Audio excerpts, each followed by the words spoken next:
All right, we gotta get to Radiohead because we have to get to Radiohead, and I mean, obviously they've got an extensive catalog, but I would still put the Bends as my 1 or 1A in the entire catalog. I absolutely love that record, and whatever you want to say about that record, I will be glad to hear.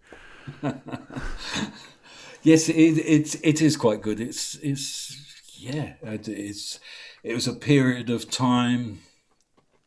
I'm How did it come about? They sent me a demo, or at the time I had the manager and I had different things happening, and in fact I had to cancel. I was working with Ride, who are from Oxford, along with and Radiohead are from Oxford. Ride, I think, got a deal, made records a few years before Radiohead, but Ride were the biggest band in Oxford.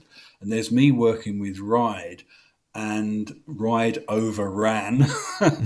They overran, and I had to phone up Radiohead and tell them that they couldn't start on. We had to start 2 weeks later because I was still mixing Ride, and of course they hated it. They hated the idea of this other Oxford band, was Right. preventing them going in the studio. So that's how it started. No, what the way the record started is they wanted a follow up to Creep. So EMI Parlophone in London, they were getting success with Creep, this one song from the previous record, and they desperately wanted a single to follow it up with. That was the first thing we had to record, was the hit single. Before I'd even met the band, it's all they wanted was listen to the demos and tell me which one should be a single, to follow up Creep with. And of course, none of them are singles, really, in the conventional, Yeah. in terms of Creep Part 2, there was nothing there like that. And anyway, so one of my first meetings, I went to a couple of gigs, and then I went to rehearsal in Oxford, and there was the manager, Chris Hufford and Bryce, the two managers, me, the band, and the guy from the A&R guys from London, but also the guy who was A&R for Capitol in America, and they'd flown over, him and his assistant. So you had American A&R, British A&R, the managers and everything, all in the room. Okay, let's hear what you've got, boys. And they play like 35, 36 songs, Wow. and no one can decide what a single is, And I'm like, this is crazy. There's no, you could only go in. So what we really need to do is let's hear them all again. So the band have to play through them all again. And this is the Americans. And they're saying, well, we need to do a short list. We can't decide. So you do a short list. So they go back off to wherever they came from, New York or LA. And we had to decide. So we tied up with 4 songs, which was Nice Dream. I can't remember what the 4 were now. Nice Dream, maybe Street Spirit. No, it wasn't Street Spirit. The Bends, the track Right. the Bends things. I can't. I honestly can't remember what the 4 were. It was 25 years ago. And they had to be recorded first, and then we also need, if you're doing 4 A sides, we need 8 B sides. Because each single Right. is going to Different have markets and yeah. so we need 4 A sides, 8 B sides, and if you've got any time left, you can finish the album. Yeah. So This record an is the album's way worth of we work. material on a single Yeah, budget you've and then got make the record. and you've got 9 weeks at rack, and we're coming down next week to hear what you've done. And we're coming Wow. down every night to hear what you've been doing. And it's like, fucking hell, we can't do that. Anyway, so we did that. We spent 9 weeks at rack, and the single, the most commercial single, My Iron Lung, which is, not the one that you would have chosen Yeah. at all. And that was their first single. Um, and then the band went off and did a tour of Far East, like played Bangkok and Singapore, and I think went on to Australia, and were playing the songs live. And for instance, like My Iron Lung, they played a MTV show at the Astoria in London, and we were at the Manor recording.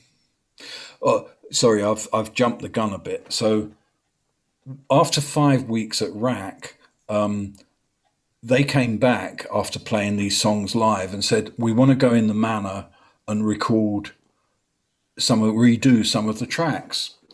So I went to the Manor again by myself. Nigel Godrich wasn't there at the Manor, and I Right. re-recorded the Bends, Finished Nice Dream, Punch Drunk.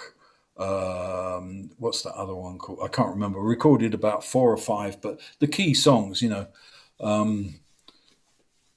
then went to Abbey Road and recorded Sulk, the song. So we ended up in Abbey Road 2, just me again without Nigel doing Sulk. So, half of the record is me on my, engineering, mixing. Well, And so some of the mixing was was done with. Nigel a staff at Rack at that point? Is that Yeah. right? I'd Okay. So done, I'd done a few records with Nigel, as Nigel was tape op.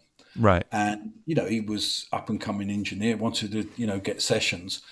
And he tape-opped a band called Denim that I'd Mm-hmm. done with Felt and the various other things, the Lilac Time, I think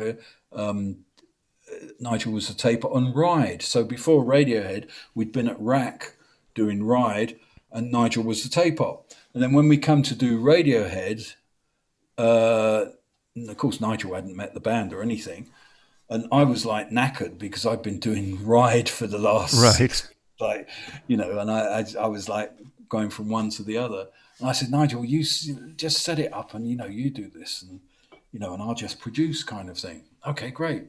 So we did all that, and then what happened is that I went off and mixed the 4 tracks that were chosen for the single, Nice Dream and the Bends, and although we redid the Bends, went to Abbey Road and mixed them.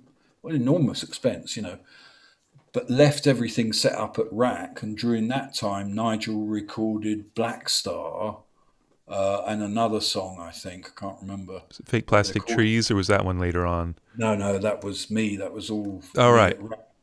Fake Plastic Trees and Just Planet Telex was all done at Rack. And High and Dry, the track High and Dry, wasn't even done by me at all. I mean, that was done by Jim Warren, who was their PA guy, their front of house guy. Jim Warren recorded it at the manager's at Courtyard, the manager's studio in the manager's office. And Phil had just got a new drum kit, this big white drum kit. And it was clean from the shop, and he'd set it up, and the band came in, and Jim and I think Tom said, "Oh, do you remember that old song we used to do? Let's do that, as a rehearsal kind of thing." And Jim recorded, and that's High and Dry. Wow. And they only played it once, that was it. And that's why the drum kit is so resonant, because Yeah. it's straight from the shop, ding a ding a ding ding, and it's great. It's a great Good. tune. And it was on the list of demos, and Tom kept saying, "No, that's too good for this album." And we're like, "What do you mean it's too good for this album?" He said, "I've got a lot of songs that are too good for this album," and of course that immediately causes an explosion with the band. Oh, yeah. "Oh, why aren't we recording the best ones? Why are we recording second-rate songs?" God. Anyway, Funny. it was full of. It was a great period. Again, every band you work with, you learn new ways of listening, of what they're hearing, and what they're favouring, what they like or they get off on. If they're really skilled musicians, that have got great ears and musicality, then they all listen a bit different and hear things different. I love that you learn a new way of listening. And so do you then carry some of those things forward? Because I know for me, I do. Yeah. Like if I'm mixing a record and I get comments and I realize like, wow, their vision is totally different. And then I'll try and apply that to the next thing, thinking like, wow, that actually worked out really well. Right. And so, That's yeah. right. Yeah, it's, all different things like that. Like bass, for instance. You work with a band that they like bass, and I mean tone bass. Not necessarily bass guitar, but Right. bass. And then when you go to the next band, it's like fucking hell. They need some bass. They need what this lot have Right. got, And they might hate So you end bass. up molding. Yeah, and they might hate it. So yeah, you do carry those things. That's how you build up experience and stuff. That's what your life is. Nothing's clear cut anyway, is it? No. But I love that you're always paying attention to what the band is after. Yeah. So I'm going to ask you an odd question now, because it seems